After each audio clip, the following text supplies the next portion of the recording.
का मुंह काले कपड़े से क्यों ढका जाता है और फांसी घर के पहरेदार ऐसा क्यों मानते हैं कि उन्हें रात में फांसी पर लटकाए गए शख्स का भूत थप्पड़ मारता है। आइए जानते हैं इन तमाम सवालों के जवाब जिन्हें सुनकर आपके रोंगटे खड़े हो जाएंगे। नंबर 1, जल्लाद बांधता है आरोपी के पांव। फांसी से पहले तीसरी रस्सी से आरोपी के हाथ पीछे करके उसी समय बांध दिए जाते हैं जब उसे काल कोठरी से निकालकर फांसी घर की ओर लेकर आया जाता है। फांसी की सजा पाए इंसान के पैरों के नीचे सफेद घेरा खींचा जाता है ताकि काल कोठरी से लाकर इंसान को उसी सफेद घेरे के अंदर दोनों पांव रखकर खड़ा किया जा सके। इस निशान के ऊपर ही वो रस्सी का फंदा रखा होता है जिसे इंसान के खड़े होते ही बिना समय गंवाए एकदम कस दिया जाता है। ये काम जल्लाद करता है। पांव बांधते समय जल्लाद इस बात का बहुत ख्याल रखता है कि आरोपी कहीं पांवों से जल्लाद के ऊपर हमला न कर दे। नंबर 2, इसलिए ढकते हैं दोषी का मुंह। आरोपी जल्लाद या किसी और को या फिर फांसी के फंदे को अपनी आंखों से देखकर गुस्से में विरोध पर न उतर आए, इसलिए उसका मुंह रुमाल से काल कोठरी के भीतर ही ढक दिया जाता है ताकि उसे अपने आसपास लोगों के होने का एहसास तो हो सके लेकिन वो किसी से नजर न मिला सके। फांसी से ठीक पहले अगर मरने वाला अपनी कोई वसीयत लिखाने की इच्छा जाहिर करे तो वसीयत लिखने की जिम्मेदारी फांसी घर में मौजूद मजिस्ट्रेट पूरी करता है। साथ ही रेत की बोरियों के वजन से फांसी के समय इंसान का शरीर तड़पता हुआ फांसी कुएं की दीवारों से न टकराए। नंबर 3, फांसी का सामान। खटका, रुमाल, रस्सी, सफेद घेरा और रेत बोरी का फांसी के वक्त सबसे अहम रोल होता है। जल्लाद अपनी भाषा में लीवर को खटका कहता है।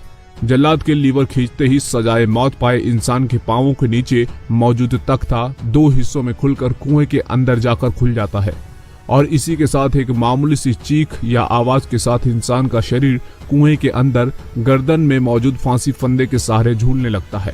फांसी के वक्त 2 रुमाल इस्तेमाल होते हैं। इनका रंग काला, लाल या फिर सफेद हो सकता है। एक रुमाल फांसी सजा पाए इंसान के चेहरे को ढकने में इस्तेमाल होता है। दूसरा रुमाल जेलर जल्लाद को लीवर खींचने के लिए इशारे के रूप में करता है। फांसी घर में रस्सियों की संख्या भी 3 होती है।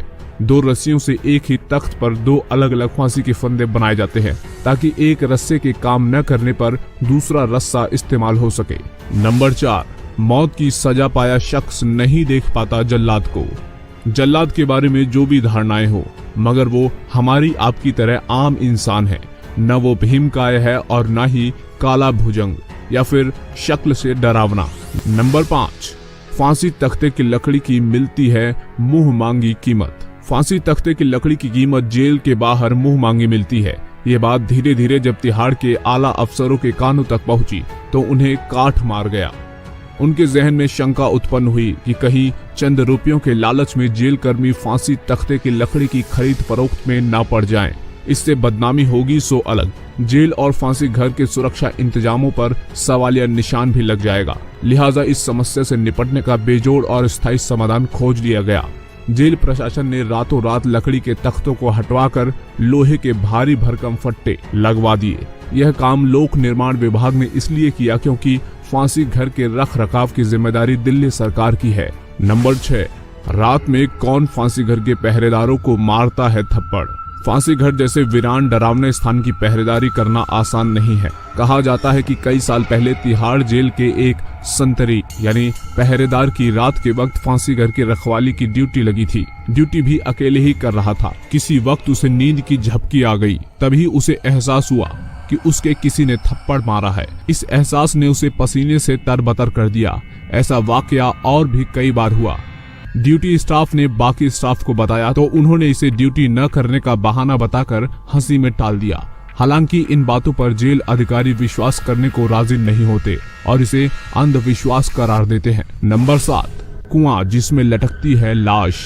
फांसी घर किसी भी सेंट्रल जेल के अंदर एक अलग कोने में ही बनाया जाता है ताकि वो रोजमर्रा की जिंदगी से आम कैदियों की नजरों में न आए। फांसी घर की जानकारी इस हद तक गुप्त रखी जाती है कि तमाम कैदी अपनी सजा काटकर जेल से बाहर चले जाते हैं मगर उन्हें इसका भान तक नहीं हो पाता कि वे फांसी घर के बराबर वाली कोठरी में ही कैद रहकर आए हैं। जेल की ऊंची 4 दीवारी के बराबर ही उसके भीतर मौजूद दूसरी 4 दीवारी में फांसी घर स्थित होता है।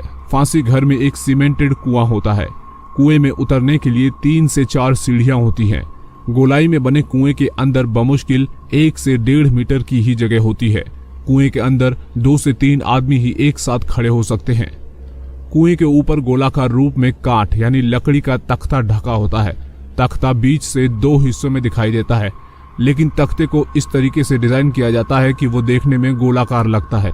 फांसी देते वक्त जब जल्लाद लीवर खींचता है तो वही गोलाकार तख्ता कुएं के नीचे की तरफ 2 हिस्सों में जाकर खुल जाता है और कुछ सेकंड पहले तक तख्ते के ऊपर मौजूद इंसान तख्ते के दोनों फट्टों के बीच कुएं में रस्सी के सहारे झूल जाता है। नंबर 8, फांसी घर ला देता है जेल अफसरों को पसीना। दरअसल फांसी घर एक तो पहले से ही जेल के उस कोने में बनाया जाता है जो बिल्कुल सुनसान होता है। यही कारण है कि जिसके चलते कभी भी किसी फांसी घर पर कोई जेल कर्मी निगरानी या ड्यूटी करने पर राजी नहीं होता। जेल की नौकरी में फांसी घर की पहरा ड्यूटी सबसे खौफनाक मानी जाती है। इसलिए अमूमन किसी भी फांसी घर की रखवाली या पहरेदारी में एक समय में कम से कम 2 कर्मचारियों को ड्यूटी पर लगाया जाता है। तो मेरे प्यारे दोस्तों, आपको ये जानकारी कैसी लगी? अगर ये जानकारी अच्छी लगी तो वीडियो को लाइक और शेयर जरूर कीजिए। साथ ही साथ इसी तरह की दिलचस्प वीडियोस को देखने के लिए चैनल को सब्सक्राइब जरूर कीजिए।